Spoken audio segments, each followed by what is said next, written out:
बिस्मिल्लाहिर्रहमानिर्रहीम अस्सलामुअलैकुम। मेरा नाम है मोहम्मद आबद और आज की इस वीडियो में मैं आपको बताने वाला हूं कि आप किस तरह से लेट लॉ एडमिशन टेस्ट के लिए किस तरह से अप्लाई कर सकते हैं।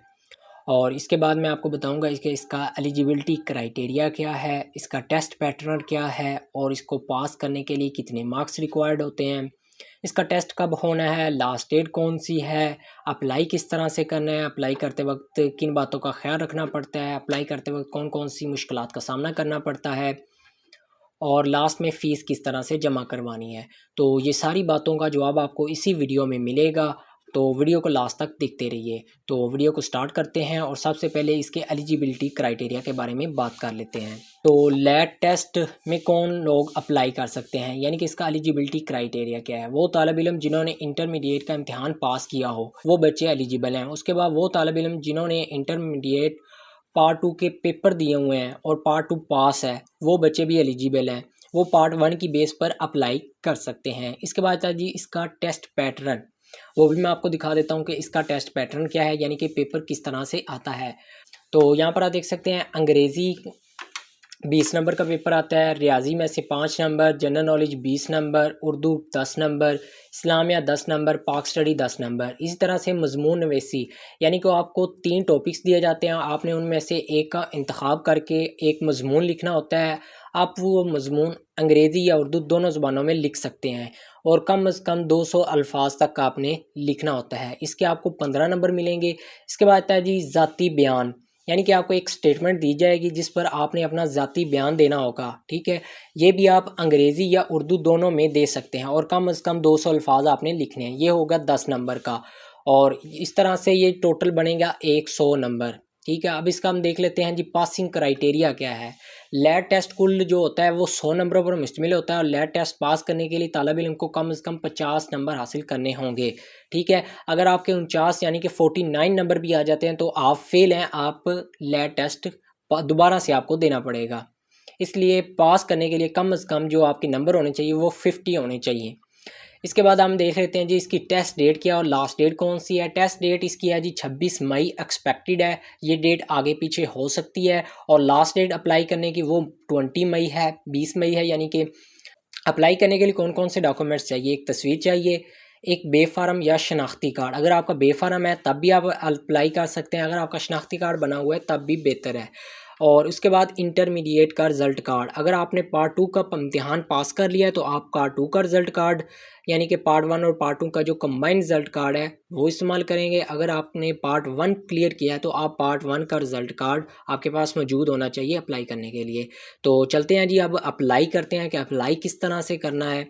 तो उसके लिए आपने सिंपली गूगल पे आ जाना है, जैसे कि मैं अभी गूगल पे हूँ। यहाँ पर आपने लिखना है ETCHEC। ये लिखने के बाद जैसे ही आप इंटर करेंगे आप इस तरह से पेज पे आ जाएंगे और ये सबसे पहली वेबसाइट आपने ओपन कर लेनी है। इस वेबसाइट पर आप डायरेक्ट भी आ सकते हैं, यहाँ पर आप जाकर लिख सकते हैं etc.hec.gov.pk।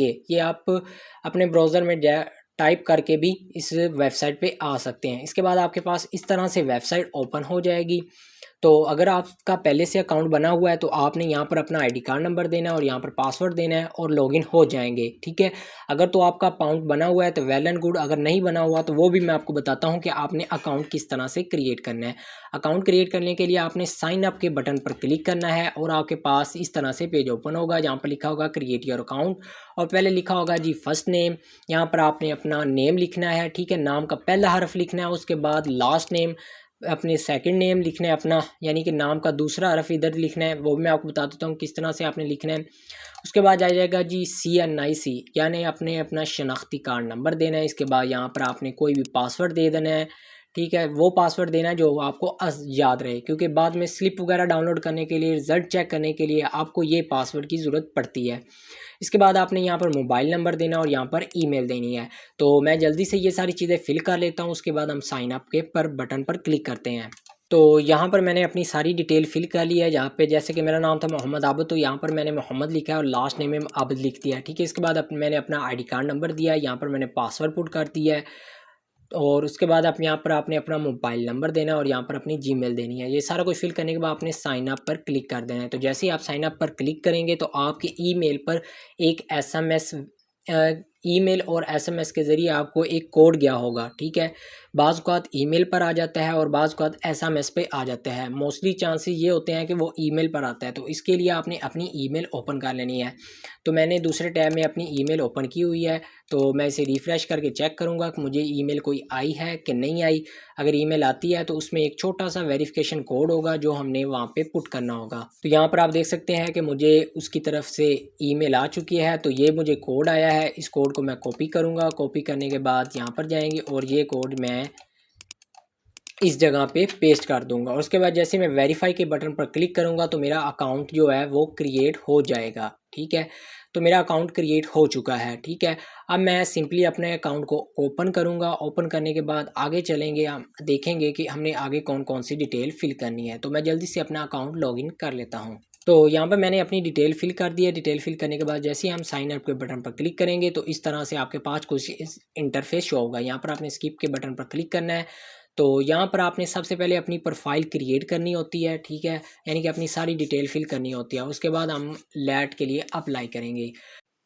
इसके बाद आपने मोबाइल पे आ जाना है और मोबाइल पे आने के बाद आपने सिंपली लिखना है ETC HEC और इस वेबसाइट पर ओपन कर लेना है। ओपन करने के बाद आपने अभी जिस डिटेल से अकाउंट क्रिएट किया था उसी डिटेल से यहाँ पर भी आपने लॉगिन कर लेना है। तो मैं जल्दी से लॉगिन कर ले तो मैंने अपनी डिटेल फिल कर दी। उसके बाद मैं जैसे साइन अप पर क्लिक करूँगा तो यहाँ पर आप देख सकते हैं कि मैं अपने अकाउंट में लॉगिन हो चुका हूँ। तो यहाँ पर लॉगिन करने का मकसद ये था कि जो तस्वीर है, अगर हम वो पीसी से ट्राई करते हैं तस्वीर लगाने की अपनी प्रोफाइल पर तो वो नहीं लगती।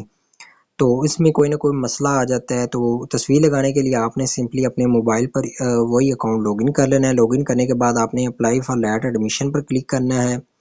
उसके बाद आपने इमेज पर क्लिक करना है और अपने मोबाइल से जो है वो वाली अपनी तस्वीर सेलेक्ट कर लें। तो मैंने मोबाइल से अपनी तस्वीर को सिलेक्ट कर लिया है और ये थोड़ा-सा टाइम लेगी। उसके बाद जैसे ही मेरी तस्वीर अपलोड हो जाती है तो मैं आपको दिखा देता हूँ कि मैंने मेरी तस्वीर अपलोड कर ली। तो यहाँ पर आप देख सकते हैं कि यहाँ पर मेरी तस्वीर जो है वो अपलोड हो चुकी है। बाकी की जो डिटेल है वो मैं आपको पीसी पे फिल करके दिखाता हूँ। जो इमेज वाला पार्ट था वो मोबाइल के लिए ज़रूरी था क्योंकि पीसी से ये इमेज नहीं लगती। मैंने आपको बताया था कि अकाउंट क्रिएट अप्लाई करते वक़्त काफ़ी सारी प्रॉब्लम्स आती हैं, तो उनमें से ये भी एक प्रॉब्लम है, ठीक है, कि तस्वीर नहीं लगती। वो भी मैंने आपको बता दिया कि तस्वीर किस तरह से लगानी है।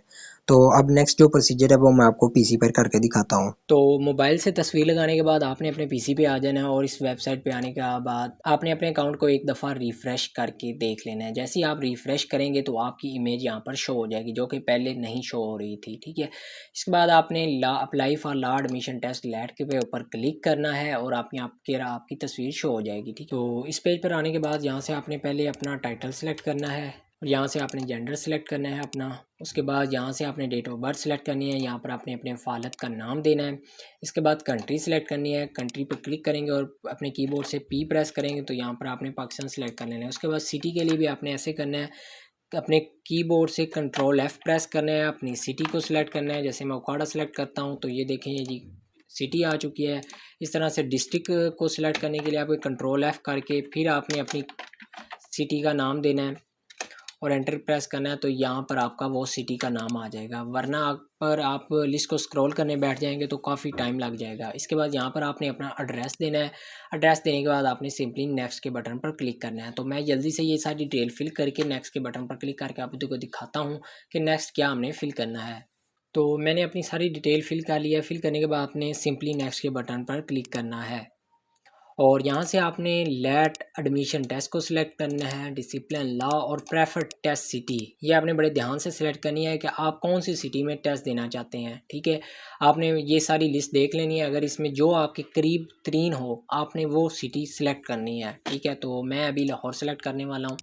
आपने अपने मुताबिक प्रेफर्ड टेस्ट सिटी सिलेक्ट कर लेनी है। उसके बाद आते जी एजुकेशनल इन्फॉर्मेशन। यहाँ पे छोटी सी पेंसिल बनी हो, इस पर आपने क्लिक करना है। उसके बाद आपने सिंपल कंट्री पर क्लिक करना है। वैसे ही कीबोर्ड से पी प्रेस करेंगे, कंट्री सिलेक्ट, उसके बाद कंट्रोल F करेंगे और यहाँ से आपने अपना बोर्ड या यूनिवर्सिटी सिलेक्ट करनी है, ठीक है। तो मैंने यहाँ से बाईसाहिवाल को सिलेक्ट कर लिया। इस तरह से अपनी सिटी को सिलेक्ट करने के लिए मैं यहाँ से वो सिटी सिलेक्ट करूँगा, ठीक है। और यहाँ से अर्बन रूरल सेलेक्ट करना है, यानी कि शहरी या देहाती। तो अर्बन शहरी, ठीक है। उसके बाद ये प्रोग्राम आपने चूज़ करना है। आपने क्या किया हुआ है, FA FSC ICS जो भी आपने प्रोग्राम किया वो आपने यहाँ पर टाइप कर देना है। उसके बाद किस साल आपने पास किया है, ठीक है, वो यहाँ से आपने सेलेक्ट करना है, और टोटल मार्क्स कितने थे वो आपने यहाँ पे लिखने हैं। उसके बाद ऑब्टेन मार्क्स यानी कि आपने हासिल करदा कितने मार्क्स हैं वो यहाँ पर एंटर करने हैं। उसके बाद आपने सेव एजुकेशन के बटन पर क्लिक करना है और लास्ट पे आपने सबमिट कर देना है। सारी डिटेल आपने एक मरतबा लाजमी से चेक कर लेनी है कि कोई भी आपकी जो इन्फॉर्मेशन है वो रॉन्ग ना हो, ठीक है।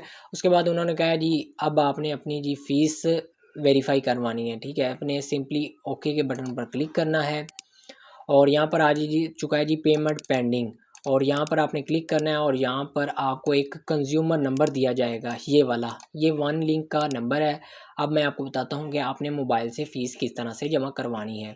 फ़ीस जमा करवाने के लिए मैं ईज़ी पैसा का इंतखाब कर रहा हूँ, आप जैज़ कैश का भी इंतखाब कर सकते हैं। फ़ीस ईज़ी पैसा में ये सहूलत होती है कि आपका जो नेम है वो शो हो जाता है। तो ईज़ी पैसा के अकाउंट में लॉगिन कर लेना है। लॉगिन करने के बाद आपने वही चालान नंबर जो मैंने आपको बताया था कॉपी करना है, वो कॉपी करके आपने यहाँ पर पेस्ट कर देना है। पेस्ट करने के बाद आपकी डिटेल शो हो जाएगी। अगर तो आपकी डिटेल एक्यूरेट शो हो जाती है तो आपने सिंपली ये चालान को पे कर देना है। पे करने के बाद जो फ़ीस का जो आपके पास वाउचर आएगा उसका आपने स्क्रीनशॉट लेकर सेव कर लेना है, ताकि बाद में आपको कोई भी परेशानी का सामना ना करना पड़े। मोबाइल से फ़ीस जमा करवाने के बाद सिंपली आपने वेरीफाई के बटन पर क्लिक करनी है। अभी इसमें एरर आ रहा है नो वैलिड ट्रांजैक्शन फाउंड, तो जैसे ही आप ट्रांजैक्शन करेंगे तो करने के बाद आपने वेरीफाई ऑनलाइन पेमेंट पर लाजमी क्लिक करना है। इसके बाद ही आपकी पेमेंट जो है वेरीफाई होगी और आपका अप्लाई मुकम्मल होगा। मैं उम्मीद करता हूँ कि आपको वीडियो अच्छी लगी होगी और मुकम्मल समझ आ चुकी होगी। अगर इसके अलावा भी अगर आपका कोई डाउट या क्वेश्चन रहता है तो आप मुझे नीचे कमेंट्स में पूछ सकते हैं। Thank you. अल्लाह हाफिज़।